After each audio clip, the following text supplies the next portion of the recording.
What's up, Eco Hackers? Welcome to Season 14, Part 3, Episode 6, the ESFP and INTP natural pair, also known as the bronze pair, also known as the greatest thing since sliced bread. Because I don't even have any clue as to why sliced bread is so great, because God knows I don't eat it. Except, when I was a total fatty and weighed almost 300 pounds, so yeah. It's also really interesting. My ESTP friend recently told me that fatties are just the people in the world that make the most excuses. And I guess that makes sense coming from a Soul Temple Templar, because they're all about loving them some justification. But really, at the end of the day, that was a really uncomfortable conversation. But, it definitely applies to this discussion. Why? I mean, INTPs are super gluttonous and kind of like most likely out of the 16 types to actually be obese. So it's kind of interesting. I wonder if psychologically INTPs are just super mega prone to making excuses. You know what I'm saying? So that could actually be a thing. Oh, wait, they are, because SI child. Excuses, aka justification, is attached to SI child. So that could be a problem. Yeah, that's a little bit of a nugget for a future release of some amazing life-changing content. But, I just want to give you guys a little bit of a taste real quick, as I'm somewhat close to my superego at this very moment in time. So, ESFP and INTP natural pair, arguably one of the rarer natural pairs out there, especially when considering INTP men to ESFP women. It's actually more common for ESFP men to get with INTP women.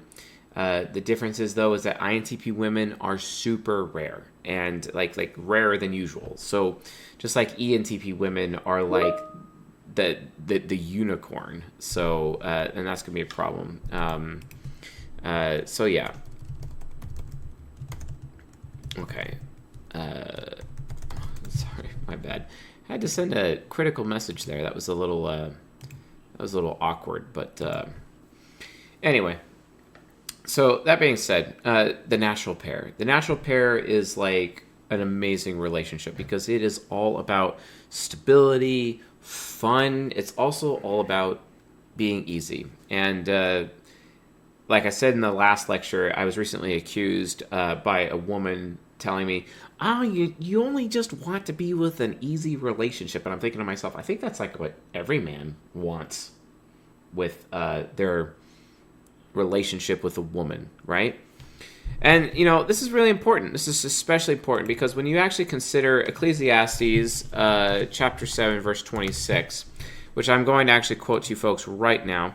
Let's do it right out of the King James quote. And this is coming from the wisest man who ever lived, who just so happened to be an ENTP. He said, quote, "And I find more bitter than death the woman whose heart is snares and nets, and her hands as bands," also known as chains. "Whoso pleases God shall escape from her, but the sinner shall be taken by her." Yeah, that sucks. Sucks to be them. And that's the thing, like, given how servile INTP men are, especially when you're considering masculine idealism and their engagement with an ESFP natural pair woman. ESFP woman has extrovert intuition demon. This absolutely applies to the natural pair. And it's actually one of the recurring themes throughout the natural pair that ends up causing a lot of strife and a lot of pain within the concept of the natural pair, even though it's super mega easy for both of these types. Because with the INTP being as pragmatic as they are, it can lead to some actual issues when it comes to extrovert intuition demon, right? So, because, the ESFP quite literally represents, or at least any demon type, ESPs, quite literally represent what Solomon is talking about in terms of their heart of traps and their hands, which are shackles, basically. Because there's a lot of control. And this is the relationship about control. It's all about control. And it's like an exchange of control, a transaction of control. Who's the leader? Which a lot of people are like, what? Really? That's a thing? And like, yeah, it is a thing. Especially when you have the INTJ subconscious with the ESFP and the ENTJ unconscious of the INTP ultimately vying for leadership within the context of the relationship. Now, it's typically, you'd think that this typically wouldn't actually be the case when considering the different gender differences. But the reality of the situation is it doesn't matter. If it's an INTP woman or an ESFP woman, if it's an INTP man or an ESFP man, it doesn't matter. There still is ultimately a power struggle.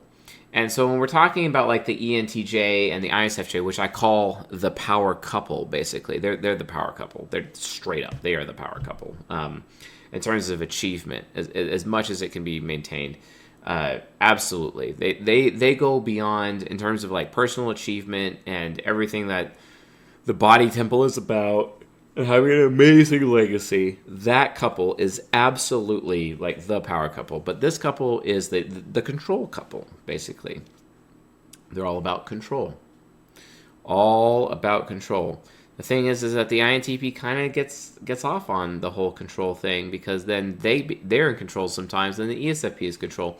And it's literally just this exchange of the hot potato of control between the two people within the pairs, which we'll be examining why very soon. So, but the thing is, though, is that while that may be, the natural pair is definitely something that both these types should absolutely invest in whenever actually possible. The problem is that when you're looking at ESFP women, right, versus INTP men in Western society are typically, at least nowadays, dopamine addicts, horribly obese, addicted to video games, pornography, dead-end jobs, really just, or drugs and alcohol. If they're super hedonistic, they're having some serious drugs and alcohol issues, maybe even pornography issues. And if they are super servile instead, then they are serving at the feet of people who would either oppress them or abuse them or not actually get anywhere for them in their life. And that can actually be a huge problem for the ESFP and the INTP. Very, very, very huge problem. And I don't recommend that in the least. It can get worse. And here's the thing, like, ESFP women don't find that attractive at all. They absolutely do not find that attractive. Yes, the INTP man is like super mega cute to an ESFP woman. Let's be honest, it's like super, super cute. But the thing is that cuteness can only go so far, because don't forget, folks, that women ultimately assess men like businesses, and it's because they're looking for proper judgment in men. And what exactly about an INTP who is addicted to all forms of dopamine intake, basically pornography, video games, dead-end job, or mother's basement archetype, all that crap, right? What exactly is attractive about that kind of man? What exactly proves proper judgment from that INTP archetype, right? So, and it doesn't matter if they're hedonistic or servile from their octagram perspective. It really doesn't matter. It doesn't matter from their temporal wheel perspective. But because from that perspective entirely, the ESFP woman is just entirely grossed out by the INTP man. Well, it gets even worse. The ESFP man is also grossed out by INTP women. This is like a normal thing. This is like the one natural pair out of the natural pairs that really, really has a hard time passing the first barrier of entry when it comes to actually getting into a natural pair. Like a really hard time. Like super hard time. And it sucks. It sucks a lot. It sucks a lot. It sucks a lot for both these people, because these are the two types out of the 16 that really actually struggle enjoying the benefits of the natural pair. Because the ESFP, oftentimes, it doesn't matter if they're man or woman, like they're kind of like credulous enough to kind of go with the flow of society and societal judgments, and they're very quick to adopt societal judgments, especially if they're ISFJ unconscious, leading the way in terms of their credulous adoption of societal social norms. And then they apply that to how they're attracted to the opposite sex at the same time. And then the INTP is entirely misjudged by them or dejected by ESFPs because of how shallow ESFPs actually are. And that could be a huge problem. A huge problem. So this is the natural pair that's least likely to occur because of that shallow expectation Shallow expectation, meaning SI nemesis, because it is shallow, because SI is the function of expectation, right? And it's pretty shallow because it's the nemesis of the ESFP. That really sucks. Really, really sucks, because the expectation is like super small. There's no depth to it. It has to be like a hero or like in the ego in order to have any depth to it whatsoever. They're lacking depth. So their judgments are lacking depth, especially when you look at TI Trickster in combination with Introverted Sensing Nemesis. The ESFP ends up basically entirely misjudging the INTP and doesn't even consider the INTP an option. Like the INTP is like out of the 16 types in terms like sexually, is seen the most as like not even an option. Like not an option. They're not an option. They're just not an option. They're dejected. They're dejected like I was. And, ESFPs go out of their way to avoid rejection, but they are the source of dejection of NTPs. Let's be honest. I've struggled with dejection. Remember, folks, what is the difference between dejection and rejection? Dejection is that you're not even noticed. You're not even a choice to begin with. Rejection is, hey, at least you were a choice, but then they didn't want you and they moved on. That's rejection, okay? And that feeling of rejection, that pain of rejection is just fleeting. So all you dudes out there who have fear of rejection when it comes to approaching girls, literally, screw you, because like you have no excuse. You have no excuse. You don't even know what the pain of dejection is. And INTPs know the pain of dejection more than I do. They know the pain of dejection more than I do. They know the pain of dejection more than anybody. And it lingers with them, and it stays with them. And it stays with them indefinitely. They can't get away from that pain. They carry it with them everywhere they go. And what does the ESFP do? Just judge them shallowly. Great. Amazing. Unbelievable. It's ridiculous. Also, though, I would like to say, ESFPs, if you actually do want to have a natural pair with the INTP, I'll give you a really nice tip right now. INTPs are constantly playing Warhammer 40K games, at gaming shops, and they're constantly playing Magic the Gathering, Yu-Gi-Oh, and Pokemon cards all the time. So all you gotta do, you ESFPs out there, men, women, doesn't matter, go learn one of these games and go play, and you will literally be surrounded by your natural pair by default. Good luck being attracted to one of them. Good luck. Good luck. But then again, if you see some of them that are attracted to you, be like, yeah, sure, we could go on a date. You gotta lose 50 pounds first. Oh, yeah, that'd be good. Oh, that'd be so good. Oh, it'd be amazing. Use that heart temple wayfarer desecration. Please desecrate them. Please do it. Please do it.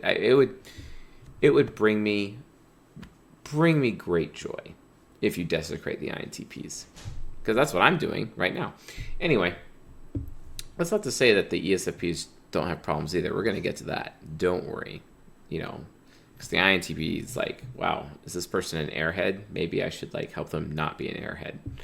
So anyway, the point of the relationship is that it is like breathing. It is easy. This is the one relationship in general where you can basically come as you are. You ever hear about those churches on Sunday that have the little reader boards up and it says, come as you are? You all know it's bullshit. I know it's bullshit. It's total bullshit. Well, this is the one natural pair out of all the natural pairs where it is kind of bullshit. Not because of natural compatibility. It has nothing to do with that. It has everything to do with nurtural societal programming. Literally inhibiting these two from actually being drawn to each other to begin with. Okay? And honestly, I feel bad about it. I feel really bad for these people because they are literally missing out on something amazing in life. Having had the opportunity to experience a natural pair in my life, I for myself, and I'm going to be talking about my natural pair. I think it might actually be the next episode, but I'm pretty stoked. I'm pretty happy, about that prospect. But the point is, though, is that these types, they can't even get to that point because they can't get past the judgments. Because the INTP gets to this point where they get stuck in their FI demon I can't be accepted because I know I'm gluttonous. I know I'm addicted to Warhammer 40k. I know I'm addicted to World of Warcraft. I know I'm addicted to Magic the Gathering. I know I'm addicted to Yu-Gi-Oh! And Pokemon cards and all these other stuff. I know I have these addictions, right? I know I have this deadly sin I'm dealing with, right? I know that I'm not really generative in my life. I know that I'm serving people, all these things. But I'm not even going to bother to change. Why change? Because no one looks in my direction anyway. So why bother? This is the INTP, man, MGTOW code. You guys want to understand where MGTOW comes from? Men going their own way, that whole bullshit philosophy, which is bullshit, and I hate it. I loathe MGTOW. MGTOW and ultimately Black Pill, which is even deeper, screw those things. They come from disgruntled INTP incel nerds who play Magic the Gathering. That's where it comes from. That's Black Pill. Okay? And ESFP women, let's be honest, they're pretty attractive. In general, they go out of their way to be attractive. They have SE Hero. That's just kind of how they are. When an attractive woman shows up to a Warhammer tournament like that, ESFP woman, everyone's being like, what the hell is going on here? And it's funny because they enter the back room, everyone's playing their cards, everyone's playing with their toys, like INTPs do. And then all the INTPs within the room are dead silent at the moment that she walks in. Losers. So don't be that. Don't be that person. Seriously, don't be that person. It applies to the natural pair. But again, folks, when it comes to the ESFP and the INTP, it really, really is not. It can't, because both these types have a really hard time dealing with external judgment. Very hard time. This is definitely exemplified in the Discord server, especially when we are seeing a certain ESFP who gallivants around as an INTJ, for example, and is having a hard time accepting the fact that she is an ESFP due to external judgment. And the external judgment of others is literally dictating her own thinking to her. Well, it's not her fault. She can't help it. Welcome to TI Trickster combined with Extroverted Sensing Hero. It's not her fault. It's just who she is, okay? I know, so many people are trying to, shit on this person, but, stop. Because she's just being who she is in the best way that she knows how, okay?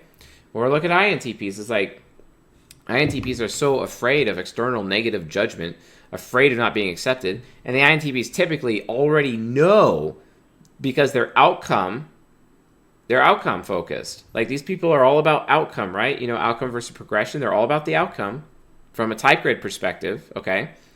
That they know that they already know, TI Hero already knows that they're not acceptable. So then they just throw their hands up and give up, and they're like, I'm not even going to bother being a better person, a better man, or a better woman. Guys, I've been shitting on INTP men here. Let me start shitting on the INTP women. I'm not going to bother doing my hair. I'm not going to bother having a great wardrobe. I'm not going to bother getting a haircut. I'm not going to bother to shower. God, I know many INTP women who don't shower. Ugh. Gross. It's kind of disgusting and annoying. It's really annoying. So, because the INTP is having to deal with extroverted feeling inferior external judgment, and the ESFP is having to deal with extroverted thinking child external judgment, these two types have a very hard time actually getting together. Very hard time. To be fair, I don't blame them, but at the same time, both these types need to be taking full responsibility for actually changing. Because, let's be honest, some of the natural pairs out there, are actually really good at passing the test of the critic and really bad at actually passing the test of the parent, which we've been talking about throughout this lecture series. Okay, and if you're being one of those ESFPs that only watches content relevant to you, don't worry, I'll be talking about that later in this lecture. Don't worry, I got you. Don't worry, never. So the INTP, so managing judgment is the reason why these two just really, really struggle, and I feel so bad for them because they're so missing out. And like I said, some types are really good at doing tests of the parent, some types are really good at doing tests of the critic. This is like the pair that really, really struggles the most with actually passing the test of the critic. And we're going to talk about that very soon. So, and don't forget, obviously, like, there's golden pairs out there. You don't have to get a natural pair, you can get a golden pair, but like golden pair is kind of worse because while it's really easy to get into a golden pair, it's really hard to stay in a golden pair. Really hard, because the golden pairs have expectations, and they expect really good compatibility. They expect really good origin, and compatibility is not just among cognitive functions from a nature perspective. It is especially important from an octagram perspective. So, for example, from an octagram perspective, like if you're U to UF like me, then you would want to be with another U to UF person that is your golden pair. Okay, so but it's still a relationship based on expectations. Whereas the natural pair is a relationship based on desires, which means the natural pair doesn't exactly expect compatibility. It doesn't expect getting their cognitive origin fed to them on a silver platter like the golden pair does. It doesn't have the expectation. It just wants it. But it doesn't expect you to do it for them. They just want it from you. So that when you actually decide to give it to them, they're super happy about it. Super happy. I mean, what's not to love? Seriously, what's not to love? I love that. I'm in that. Like, I'm down. I'm so down. But, I'm a little different than most people. Kind of edgy, kind of weird. So, my philosophy, have both. So, yeah. So let's talk about gender differences first, because, a lot of people don't realize that when it comes to any type of sexual relationship, gender is the one thing that really determines everything, which kind of like makes sense because you kind of have to have a man and a woman to like really get to the deepest level sexually, etc. I mean, I'm not trying to be offensive to the LGBTQ folk. I'm not trying to be offensive when I say that. But I'm just saying, like, in order to get all the biological benefits of a sexual relationship, having one part feminine, one part masculine really goes a long way. Again, not trying to be offensive here. So, but anyway, masculine idealism and feminine solipsism. Feminine solipsism basically dictates that all women are innately more entitled and more selfish than men. That's a fact. That's an absolute fact. I'm in a relationship with an ESTP, right? And this ESTP, definitely love her. That's railgun. She's got extroverted sensing hero. She's got extroverted feeling child. Most people are like, wow, she's so external. I bet she's not really solipsistic. Wrong. She is just as solipsistic as any other woman out there. So, like, seriously, if you're like a woman thinking that you're like less solipsistic or more solipsistic than any other woman just because your cognitive functions are in a different order, I'm here to tell you, you're full of shit. You don't actually know what you're talking about. So that's bullshit, and no. That's not a thing. And then there's masculine idealism. Masculine idealism basically means that men are innately more selfless at birth. And then as they get older, they have to learn how to become selfish. They have to learn how to become selfish through their rite of passage, whereas women have to learn how to become selfless through their rite of passage. Their rite of passage, which is giving birth. That is their rite of passage. Whereas men is when society abandons them and they have to go out of the way to like survive on their own.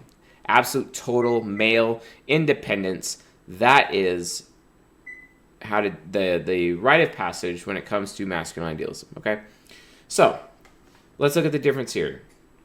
What does a solipsistic ESFP look like? A very selfish ESFP.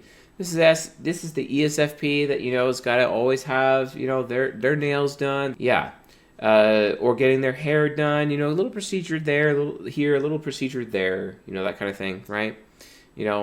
Selfishly being entitled to other people's knowledge, other people's thoughts. I'm important, so that means that you have to tell me what you're thinking about me.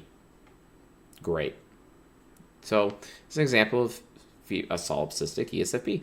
Let's look at an idealistic ESFP. The idealistic ESFP constantly devoted to helping others think about things properly. These are like the teaching ESFPs, going out of the way to work hard and perform for the sake of other people, give other people good experiences at the cost of themselves, and make sure people are thinking about things properly. This is why ESFP men are consistently teachers.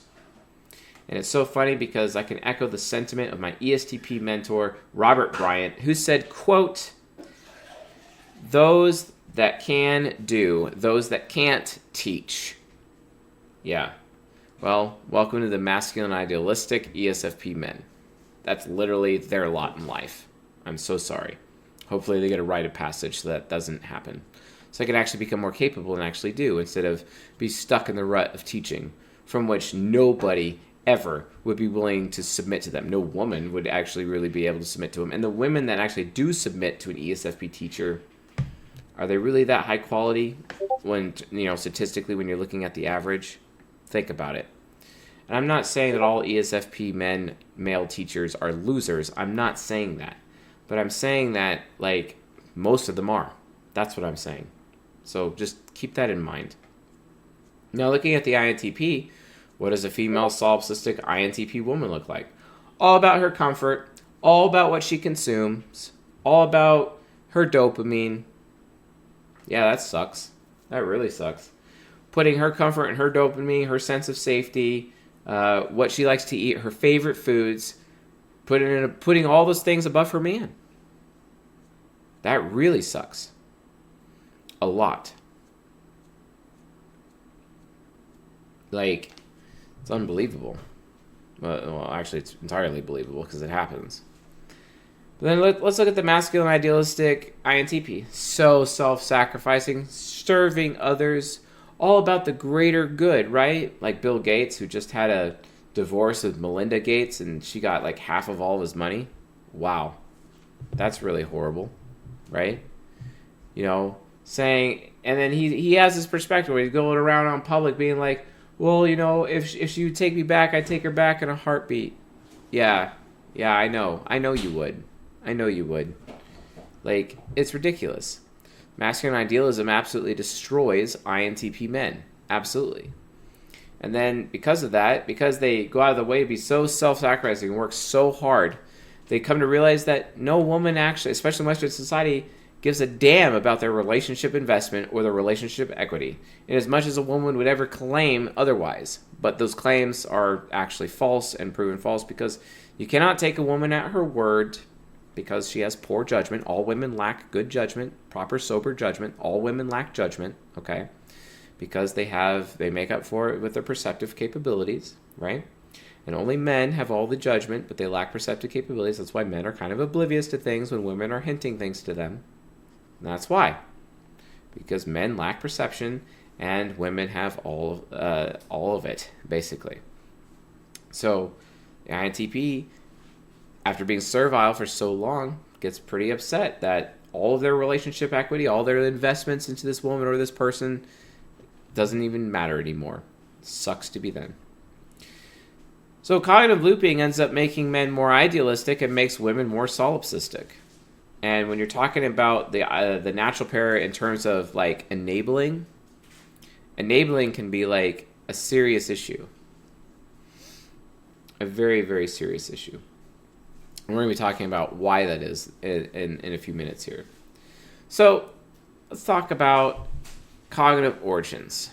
So INTPs are all about discovery, right? They want to get themselves discovery. The ESFP is all about reverence. And the ESFP actually is a consumer of reverence beyond that. And INTPs are a producer of discovery. They love producing discovery, and that's a really big deal. And this is the core model between these two people.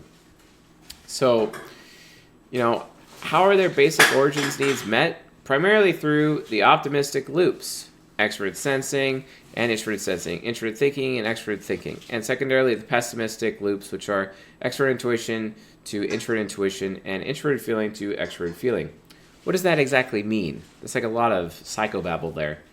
What it means is, folks, is that you as a person, as an individual, can be cognitive looping, which means your parent function is very underdeveloped and your child function and your hero function are looping together. And when they're looping together like that, because you're basically leading with the trickster as your parent function, according to Chris Taylor, which is an amazing thought. I love that thought. But the point is that when this is happening, okay, like when that is going on, when that is a thing, you are you are enabling yourself, basically. That's what you're doing. You're enabling yourself and making yourself more irresponsible as a result, right? Well, here's the issue. Because when you're in a natural pair, your child function just loves the other person's hero. And their hero loves your child. And their child loves your hero. And your hero loves their child. So what ends up happening is that you two just enable each other constantly. Enable, enable, enable, enable, enable. And because of that, you end up creating this feedback loop of irresponsibility within the relationship because none of y'all's parent functions are even there doing their jobs because you're looping constantly. However, you need the cognitive loops to actually be able to produce cognitive origins, was what people are looking for. But the thing is while you can get your origins, it would be like cheap origins. It wouldn't be complete origins because you're lacking the parent function's interference to make sure that the origins are being delivered on a silver platter. No. Actually be delivered on a golden platter. You see what I'm saying? Because it requires more effort, because it's more expensive, right? That's the whole point. So in their subconscious, each type accesses the other's home temple. The INTP's ESFJ subconscious accesses the heart temple, and the ESFP's INTJ subconscious accesses the body temple. Ultimately, each type's complementary origin, satisfaction for the ESFP, and purpose for the INTP could still be met when both these types grow their subconscious. Why? Well, the reason is that when the INTP is serving up discovery and bringing it into the relationship for the ESFP's secondary origin of satisfaction is actually being met through discovery, because they actually feel like a higher quality of satisfaction is actually being given to them instead of a basic sense of satisfaction. It's not basic, it's a higher quality, right? It's like someone who has the love language of acts of service, but then they usually pair up with people who have the love language of gifts, because when the gift giver gives the acts of service person a gift, the acts of service person takes it in as, oh my God, this is the greatest act of service ever, because it is a gift, because it's that high quality, right? It's the same concept, except with cognitive origins being exchanged at the natural pair level, okay? That's like what happens, all right? That's it.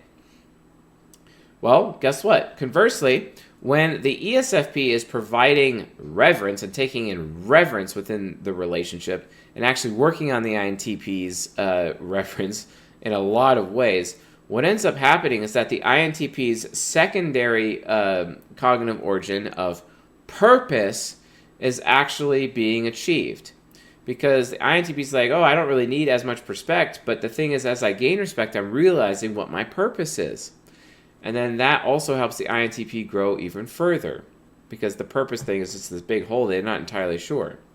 So it ends up creating an amazing feedback loop, where the INTP keeps producing discovery, and then the ESFP eats it up as satisfaction, and the ESFP keeps bringing reverence to the relationship, or at least requiring reverence for themselves, actually. Let's be honest, because ESFPs are consumers of reverence, right? And because of that, the INTP has to contend with behaving in more reverent ways instead of being irreverent, because they are irreverent to themselves every time they have their dopamine addictions, basically, which is a huge problem. So if they're irreverent to themselves, how can they be reverent to the ESFP? And this is how ESFP women, look at men like businesses instead of art. They're assessing men like businesses instead of art, whereas men assess women like art instead of business, because men want the perception. They don't care about the judgment. Men already have the judgment. Women don't want the perception in men. They care more about the judgment. That's why, six-packs don't really matter that much, only at certain times. Six-packs, a man with six-pack abs, it's just like, oh, it's supposed to be there as proof because it's hard to earn one of those. It's hard to have that, and that should be proof of better judgment, right? So, yeah. Especially with someone like me who used to weigh 300 pounds, and me having six-pack abs is a really, really big deal. I'm getting closer every single day. The fat is just coming off, and the muscles are getting built. Getting closer, getting closer. And I'm not going to give up. It's like top 3 bucket list items for me. So definitely moving forward. Just so that I could say that Fat Chase is utterly and totally annihilated. So anyway, moving on. So again, back to the business versus art. So the INTP or ESFP man must carry his burden of performance. This is why women view men as a business. And burden of performance is proven through judgment, okay? So the INTP or ESFP man, within the context of this natural pair, they need to make sure that they are able to prove proper judgment. And they do that through actions, okay? Proper actions, you know. So, like, an INTP man, for example, who has frame, he always puts what he's discovering above his ESFP woman. But then he always makes sure that he invites the ESFP woman to come along with him and have the shared experience and share in the experience. He has to share the discovery. It's a form of shared discovery. The INTP is like, ooh, I'm discovering this new pizza, or ooh, I'm discovering this new trail. And then he invites the ESFP woman to come along with him, right? It's always what he is discovering, and when he is holding frame, when he's being alpha in the relationship, he's always running it from the perspective of what he's discovering, because he is producing discovery for the relationship. What about an ESFP man if they're in that position?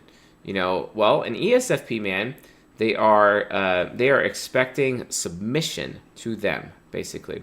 So they're going to be acting in such a respectable manner in every area of their life, as a good person, as a good father, as a good businessman, as a good athlete, whatever, so that it makes it very easy for their INTP woman to submit to him, to show him respect, because he is at a respectable level. He has the status of respect in his life, basically. And anytime she doesn't show him respect, he's like, okay, I'm going to have a talking to. Oh, that's how you're going to behave? Well, fine. Then I'm just going to want somebody else then. And he'll just go elsewhere because he's not going to take that kind of disrespect, right?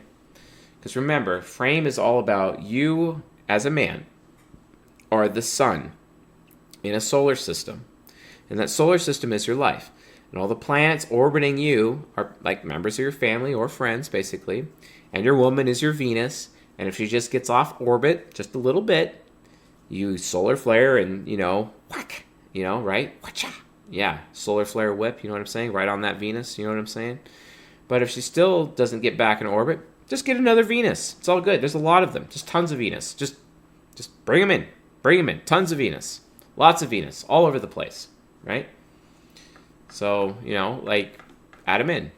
Just add them in. Now, from the perspective that men view women as art because women hold perception and men want perception, really great perception, the INTP or ESFP woman must carry her burden of submission, aka preservation of beauty. And so an ESFP woman who orbits her INTP man, well, she's always making sure that she's always 20% body fat or less. That would be nice. She's always got her hair done, lashes done, whatever. Skin is always super mega soft. It's also very clear. Has a proper wardrobe, absolutely. Definitely is going out of her way to make sure she is always available to share in whatever the INTP is discovering at any moment in time. Definitely listening to her INTP man, and that doesn't mean just like hearing what he's saying, but actually doing what he is telling her to do. That's really important. And always making sure that he feels wanted. And at the end of the day, it is ultimately to put him above her. To make sure that she is properly orbiting her sun as Venus. Don't believe me? Listen to Lana Del Rey's song, Young and Beautiful. She literally says in the song, you are my sun, or he is my sun. Which is pretty interesting. Gets even crazier if you listen to her song Dark Paradise. And by the way, Lana Del Rey is an INFP, for those of you that didn't matter. Anyway, so what about the INTP woman? Well, the INTP woman puts her man's respect and respecting her man above her own discovery and lets her man lead. She gets to discover things in life as he ends up gaining additional status. And as he enters new levels in in his life, she is discovering new levels in hers. Okay, that is ultimately how these women should be interacting with their man. Okay, so how do these two types actually get into the golden pair or to the natural pair? And that's where things get crazy, because it's really hard. It's actually super hard for these types to get together, as we explained in the first 22 minutes repeatedly of this lecture. And that is the test of the critic. And the test of the critic basically has a principle that we always say, and it is, quote, they would be successful in life even if they had never met me. Okay, so the test of the critic, what does it actually look like? Okay, it's their inferior function. It's like, so you're a natural pair, the other person's inferior function must be as or more developed than my own critic function. That's the test of the critic. Okay, so the ESFP, for example, looks at an underdeveloped INTP and feels, wow, my extroverted feeling critic is more helpful and ethical and way more socially aware than your extroverted feeling inferior. You are a loser. You see what I'm saying? Like it's bad. It's like really bad when that happens. Or the INTP looks at an underdeveloped ESFP and thinks, my NI critic takes more risks and is more willful than your NI inferior. Wow, that's ridiculous. Because if that's the case, there's no way that you would ever even have any remote desire or passion for me whatsoever. So yeah, moving on. Don't have time for that. Don't have time for that. So failing the critic's test violates the basic principle that binds these types together. They would be successful in life even if they'd never met me. And that's the thing, like your inferior functions, when you're getting into natural pair, it doesn't matter what natural pair it is, your inferior functions have to be more developed than the other person's critic. I would like to say, though, there is a bit of a caveat when it comes to the critic. The critic, when they first meet, it's like, yeah, your inferior function, yeah, it is more developed than my critic. Okay, I'm in. And then they're looking at you and like, yeah, your inferior function, it's more developed than my critic too. Yeah, let's get into a relationship. Yeah, let's do it. We're in. But here's the problem. The test of the critic doesn't happen over and over again.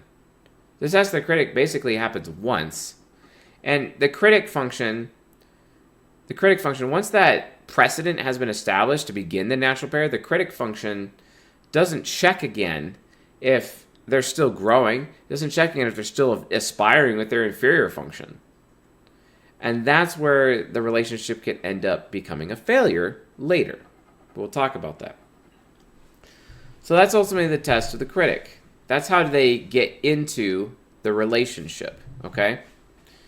So let's look at how the relationship actually works once they get into the relationship. So obviously, they have great emotional compatibility. They have great sexual compatibility. And the natural pair, extroverted functions always have introverted functions to consume. The natural pair excels at creating and maintaining energy, basically. And then also within the natural, each type's hero function is pumped by the other person's child function and vice versa. It's like a giant circle in each other's heads, and they're all happy for it. The natural is magnetic because each child idolizes the other person's hero. The theme of the natural is the childhood hero, and it's like, they're in awe of each other, like consistently, right? And the hero and child creates the fun, and the parent inferior creates protection and safety. And ultimately, the parent provides relief to the other person's inferior function. But let's look at the actual loops. Because remember, we were talking about cognitive looping before. So when the extroverted sensing hero of the ESFP is matching up with the introverted sensing child of the INTP, which basically goes like this. Extroverted sensing hero is constantly showing the INTP new things and creating experience that titillate SI child's need for discovery. And the extroverted sensing hero extracts reverence from the INTP through its onslaught of the sensation-inducing gravy train. I love that. This builds up loyalty in the INTP and reverence in the ESFP. So the ESFP is like, oh, they're never going to take off. That's nice. And then there's introverted thinking hero and extroverted thinking child from the perspective of the INTP to the ESFP. This is the optimistic functional loops, okay? Introverted thinking hero's logical prowess finds a precocious playmate in extroverted thinking child. The ESFP wants to absorb all the powerful mind of the INTP by constantly throwing in new input to see what sticks. The INTP's capacity for intellectual discovery becomes perpetually facilitated by TE child's endless queries, which also makes the INTP feel highly valued, because the ESFP is just going to be like this giant miner that picks the brain of the INTP constantly and not give up. But there's also pessimistic functional loops. So then you have introverted feeling parent and extroverted feeling inferior. The ESFP's FI parent invests in the INTP and remains a source of gratitude and moral guidance for the extroverted feeling inferior to have on tap. The INTP's extroverted feeling inferior demonstrates the selfish compassion that the ESFP didn't believe was even possible. And that's one of the biggest things, because ESFPs constantly have extroverted feeling critic and then don't really see compassion very often, because they themselves are they're projecting their own personal lack of compassion onto everybody else. And then all of a sudden they see the INTPs just doing it just fine. They're like, oh, wow, that's amazing. I want that for myself, but then maybe I can learn from them and actually be a better, more compassionate ESFP as a result of the INTP's example in my life. Amazing. Then there's the extrovert intuition parent to the introvert intuition inferior. Extrovert intuition parent belongs to the INTP. Introvert intuition inferior belongs to the ESFP. Extrovert intuition parent safeguards the ESFP's future and freedom of choice, and is precisely aware of the risks in each option or choice for their partner and the relationship as a whole. The INTP steers introvert intuition inferior away from enslavement and entanglement and toward perpetual freedom. As a result, an I inferior can feel safe in the hands of the INTP, certain that they will always have a choice, and not just any choice, but a really good one.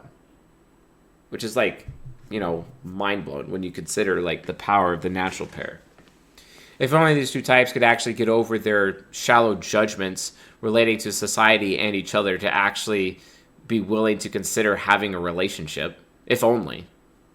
Because this natural pair is like actually super mega rare, and I find that utterly frustrating, which I've said a million times in this lecture. So what happens? So you're able to pass the test of critic, and again, the test of the critic can be really hard for a lot of people, and it's especially hard for this natural pair due to the external neutral judgments from Western society inhibiting this relationship. In Eastern society, it's not really that much of a problem, but in Western society, it absolutely is a problem, because INTPs are just insanely denigrated while ESFPs are put on a pedestal for some reason. So what happens when things go wrong? Yeah, you got into the relationship, you got to the test of critics, a little bit harder to get into the natural pair. It's supposed to be a lot easier to maintain the natural pair than it is a golden pair, right? Yeah, absolutely. So why is that? Well, guess what? The biggest risk for every single natural pair is ultimately enablement, right? Enablement normalizes destructive or irresponsible behavior. These two types, due to cognitive looping from their hero functions to the other person's child function and vice versa, literally creates the perfect environment for irresponsibility. The perfect environment. The absolute perfect environment for irresponsibility. That is a huge, huge problem. A huge problem. So, what causes enablement? One more time, when the hero and the child loop never stops. This is caused by absent parent functions. Okay, so for the ESFP and the INTP, these loops manifest as a potentially hedonistic lifestyle between extroverted sensing hero and SI child. They may sacrifice everything for the next high of a good experience, or the next dopamine hit.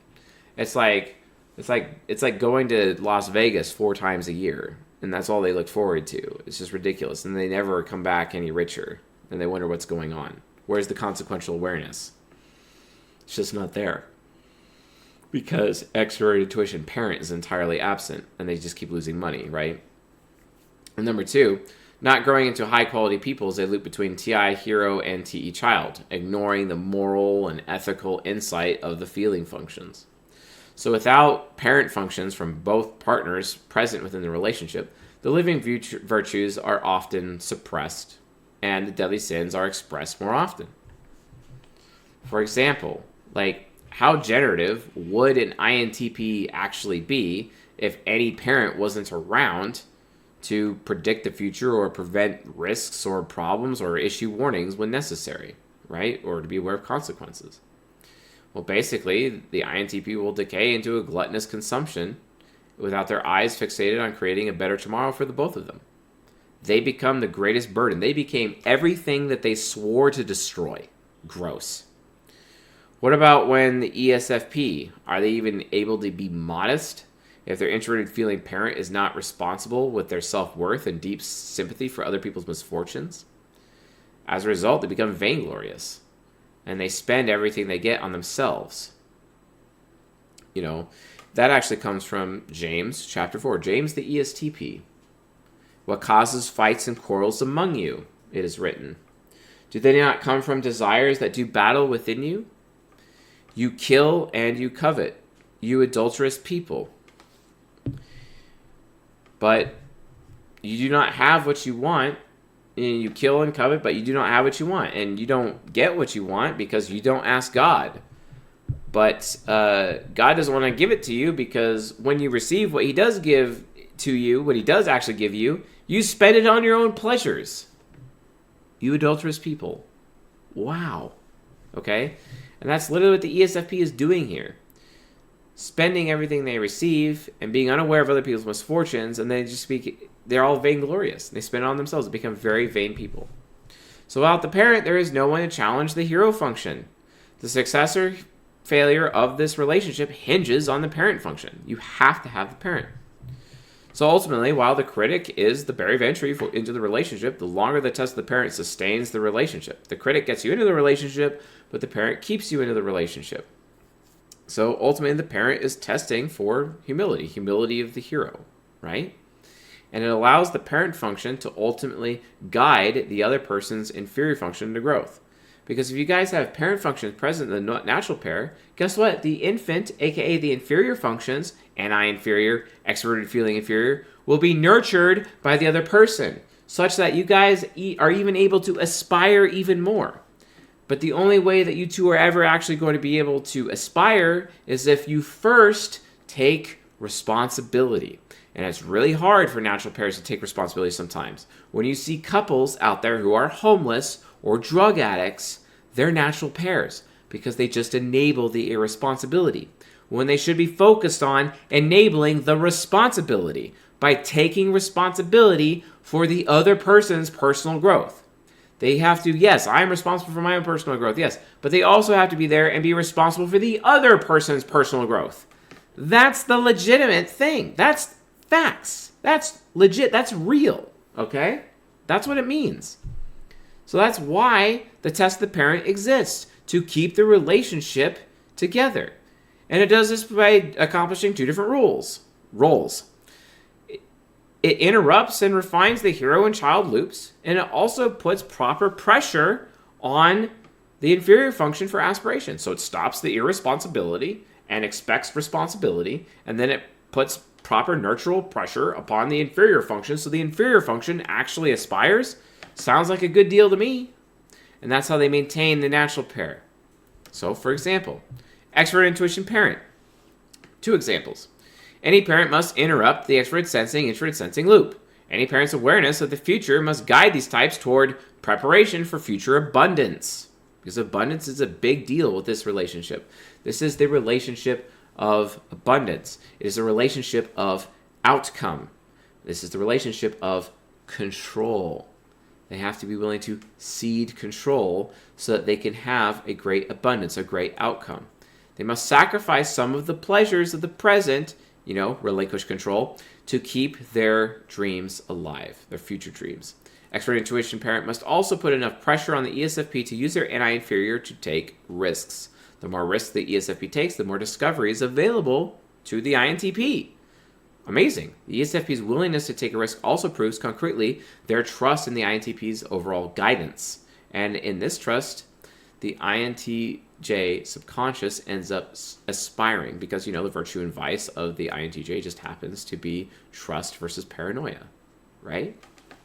And there's introverted feeling parent, right? Introverted feeling parent must interrupt the extroverted thinking loop by providing a set of standards that challenge the echo chamber within the extroverted thinking circle. The ESFP must provide sober feedback, refined feedback that guides and restricts the conversational exchange between the introverted thinking and extroverted thinking loop. It's like, why is this relevant? Why are we talking about this? Or, I heard this story already, dear. Do we need to hear it again? Oh, you already told them that story. Yeah, there's a need for that. Introverted feeling parent must also put pressure on the INTP to engage skillfully in social interactions. Thank God. The introverted feeling parent helps grow the INTP into becoming the most helpful person around. And I'm not talking like most helpful as in like they're the most helpful. I mean like their help is more precise. It's like it's more meaningful. It's not low-hanging fruit. It's more of a gift instead of a present, right? Presents are things that you give people that you want to give them. Gifts are things that you give people that they want. Isn't it funny that the best archetype of the 16 types, when they give gifts, and they have extrovert intuition trickster, but they're the best at giving gifts, that's the ISFP? Unbelievable, isn't it? Unbelievable. That's their love language, to produce gifts. And no one does it better than an ISFP. That makes sense because they're the artist, of course. Because their gifts are their art. Their gifts to the world. Their gifts are their legacy. Makes perfect sense. Furthermore, extroverted feeling inferior can socially finesse other people into being a source of reference for the ESFP and their relationship as a whole. Why wouldn't you do that? Why not? Like, why wouldn't anyone want that? Not want that. Anyway, the bottom line is that in order for these people to stay in a relationship, they need to obviously first take responsibility for their own personal growth, but they also have to recognize that it is their responsibility to take, to watch over their partner's personal growth and to not leave them behind and to not enable them. As long as that's happening, this relationship will last forever. This relationship is the most likely for people to get married. This relationship is most likely for them to stay together. This relationship is most likely to have really decent nuclear family to a point. This relationship, my hypothesis is that people who are in the natural pair also live the longest. That's pretty cool. Just so long as they're not enabling each other, then I suggest then they would likely be able to enable each other to death. And that would suck. That would really suck.